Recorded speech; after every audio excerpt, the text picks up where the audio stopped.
नए सूबों की बहस नाजरीन जोर पकड़ रही है। अमीर जमात इस्लामी हाफिज नईम उर रहमान ने नए सूबों की हिमायत की है। उन्होंने कहा कि नए सूबे बनाना सिर्फ 3 टेलीफोन कॉल्स की मार है। पीपल्स पार्टी, MQM और नून लीग को फ़ोन करें और तरमीम करा लें। इस अहम मामले पर नून लीग का वाज़े मौक़िफ़ नहीं तो हुकूमती इत्तेहादी भी तकसीम दिखाई दे रहे हैं। सिंध के सीनियर वजीर शर्जील इनाम मेमन ने वाज़े किया है कि जब तक पाकिस्तान पीपल्स पार्टी है, सिंध असम्बली सूबे की तकसीम की करारदाद मंजूर नहीं करेगी। जबकि MQM के मुस्तफ़ा कमाल का मौक़िफ़ है कि इंतज़ामी बेहतरी के लिए छोटे सूबे बनने चाहिए। सियासी जमातों के बयानात के बाद ये मामला एक बार फिर कौमी सतह पर हलचल मचा रहा है। सवाल यह कि मुल्क के मसाइल का हल नए सूबों में है या नहीं, ये वक्त की ज़रूरत है या सिर्फ सियासी बयानबाजी है।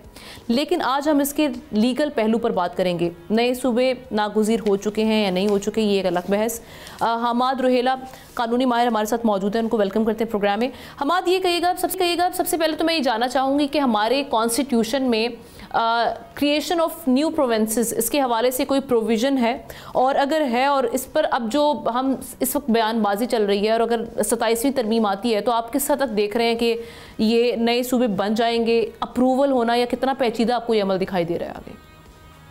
देखिए, ये सारा अमल, ये सारी मांग बहुत अहम है और बहुत दिलचस्प है। दिलचस्प मैं इसको इसलिए कह रहा हूं कि हमारे जितने भी मसाइल हैं, हम बारहा उनके ऊपर बात करते जाते हैं, लेकिन उनका हल करीब होता दिखाई नहीं देता। अगर मैं मिसाल के तौर पे बात करूं तो डैम्स का मसला ऐसा है, हम आए दिन वो बहस बार बार करते हैं, आजकल दोबारा वो बहस हो रही है, करीब हम उसके नजर नहीं आ रहे कि क्या हल है। इसी तरीके से नेशनलाइजेशन, प्राइवेटाइजेशन की बात हर वक्त बहस की जाती है और हम उसको भी मटेरियलाइज नहीं कर पाते। सूबों का मसला भी ऐसा ही है, इस बारे में बहुत बार बात हो चुकी है और हर बार बात बिल्कुल स्क्रैच से शुरू की जाती है कि क्या वाकई हमारे लिए सूबे जरूरी भी हैं, और अगर जरूरी हैं तो क्या हमारे लिए बनाना मुमकिन है, और अगर बना लिए जाएंगे तो उसका सियासी मंजरनामे पे असरात क्या होंगे। इस सवाल का जवाब हमें देखने के लिए हमें जहां आइन की किताब को देखना पड़ता है, वहां जमीनी हकाइक को भी साथ लेकर चलना पड़ेगा, उनको भी समझना पड़ेगा। हमारा आर्टिकल 1 आप हमारे आइन में बताता है कि हमारी टेरिटरीज क्या हैं, जिसके अंदर वो 4 सूबों का जिक्र करता है, पंजाब, सिंध, KP और बलूचिस्तान का। इसके अलावा जो हमारी एडमिनिस्ट्रेटिव यूनिट्स हैं उनमें इस्लामाबाद आता है, इस्लामाबाद कैपिटल टेरिटरी आता है, गिलगित बल्तिस्तान आता है और आजाद जम्मू कश्मीर आ जाता है। तो इन 7 एडमिनिस्ट्रेटिव यूनिट्स के होते हुए भी हम देखते आए हैं कि वक्तन फवक्तन बहुत से सूबों की आवाज आती है, बहुत तरफ से बात की जाती है कि मुख्तलिफ सूबों को बनाया जाए। जो इस वक्त मेरे जहन में आ रहे हैं उनमें साउथ पंजाब की बहुत बात की जाती है, कराची को सूबा बनाने की बात की जाती है, हजारा को सूबा बनाने की बात की जाती है, गिलगित बल्तिस्तान को भी सूबा बनाने की बात की जाती है। इस बार ये जो बात है, इसका पैमाना बड़ा दिखाई दे रहा है। कुछ स्टेक होल्डर्स हैं जो कहते हैं कि जितने पाकिस्तान में इस वक्त डिविजन्स हैं, जिनमें से गालिबन 31 सूबों के अंदर है और बाकी सूबों के बाहर है, तकरीबन 37 या 38 का ये नंबर बनता है, उन तमाम को सूबों में कन्वर्ट कर दिया जाए। एक दूसरा ग्रुप कहता है कि जो क़याम पाकिस्तान के वक्त वेस्ट पाकिस्तान में डिविजन्स थी, यानी कि 12 डिविजन्स थे, उनको रिवाइव किया जाए और उनको सूबों में बना दिया जाए, उनको सूबे बनाया जाए। दोनों का कॉमन फैक्टर ये है, यही बता रहे हैं कि हमारे गवर्नेंस के इशू को रिजॉल्व करने के लिए कि इंतहाई जरूरी है कि हम एडमिनिस्ट्रेटिव यूनिट्स को कम करें और नए एडमिनिस्ट्रेटिव यूनिट्स को लेकर आए।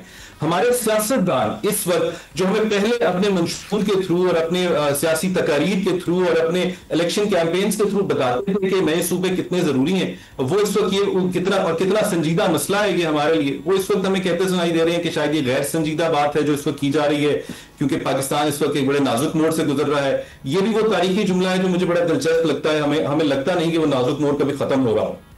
ऐसे ही जो दूसरा इशू वो बताते हैं हमारे सियासतदान, जिसमें कदरे ज्यादा वजन है, वो ये है कि अपना लोकल गवर्नमेंट जो सिस्टम है उसको पहले फिलहाल करना चाहिए। ये बात जहां दुरुस्त है, लेकिन इसका दूसरा रुख ये है कि हमारे अरकान पार्लिमान को जो तरक्याती फंड्स दिए जाते हैं, वो ये फंड्स और उनके साथ मिलने वाले इख्तियारात को आगे डिवॉल्व करते दिखाई नहीं देते। शायद यही वजह है कि सुप्रीम कोर्ट बारहा कहने के बावजूद, आर्टिकल 32 आइन में मौजूद होने के बावजूद, आर्टिकल 140 से आइन में मौजूद होने के बावजूद अभी तक हमारा लोकल गवर्नमेंट सिस्टम फॉल होता दिखाई नहीं दे रहा। तो इस वक्त बहस की जाती है कि पहले क्या होना है, कि मेरे ख्याल से चिकन एंड एग डिबेट बन जाती है कि पहले क्या होना चाहिए। हम इस तरह नहीं जाएंगे। मैं इस वक्त की बात करता हूं कि इस वक्त क्या हो चुका है। इस वक्त एक कानून प्रेजेंट किया जा चुका है, एक बिल प्रेजेंट किया जा चुका है नेशनल असेंबली में, जिसमें कहा गया है कि वेस्ट पंजाब के नाम से एक सूबा बनाया जाए। जिस शख्सियत ने, रियाज फतेहाना साहब ने यह बिल प्रेजेंट किया है, वो इससे पहले साउथ पंजाब के सिलसिले में भी कह चुके हैं, हजारा के बारे में भी कह चुके हैं, और इसी तरीके से और भी बहावलपुर के सूबे के बारे में भी तजवीज दे चुके हैं, और यहां तक कहा था कि पार्लिमानी कमेटी इस सिलसिले में बनाई जाए, जिसका कोई खाद नतीजा नहीं निकला। इस वक्त अगर इस बिल की बात की जाए, अगर इस बिल को देखा जाए कि इस मौजूदा शक्ल में कामयाब हो जाता है, पास हो जाता है, तो साहिवाल और फैसलाबाद की डिविजन्स को मिला के एक सूबा बनाने की बात की जा रही है, और कहा जा रहा है कि इसको नेशनल असेंबली में 58 सीट्स दी जाएं, जिसमें से 46 जनरल सीट्स 10 खवातीन के लिए और 2 गैर मुस्लिम के लिए रखी जाएं। इसी तरीके से 5 सीट सेनेट में भी मांगी गई हैं, और कहा गया है कि हमें इस सूबे के अंदर एक अलग हाईकोर्ट भी चाहिए, जिसकी प्रिंसिपल सीट होगी फैसलाबाद में रखी जाएगी। और साथ ही साथ ये भी कहा गया है कि ये बिल जब पास हो जाएगा तो काउंसिल ऑफ कॉमन इंटरेस्ट को पाबंद किया गया है कि वो 3 माह के कलील अरसे के अंदर तमाम रिसोर्सेज, लायबिलिटीज और एसेट्स सूबों के अंदर डिस्ट्रीब्यूट करें।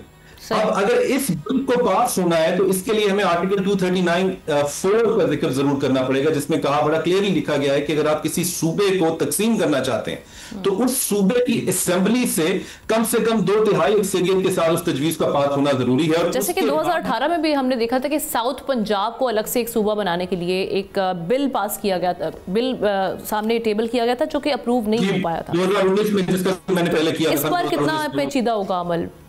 जी, मैं वही अर्ज कर रहा हूं कि इसके अंदर हमारे मौजूदा आर्टिकल में तो 239(4) आर्टिकल है, जो कि बहुत इंपॉर्टेंट है, जो कहता है कि जिस सूबे को तकसीम करना हो उस सूबे की असेंबली से 2/3 मेजॉरिटी से अक्सरियत के साथ उसको पास कराना बहुत जरूरी है, और उसके बाद पार्लियामान के जो बाकी 2 हाउसेज हैं वहां पर भी पेश करना पड़ेगा इसको, वहां पर भी 2/3 मेजॉरिटी लेना बहुत जरूरी है।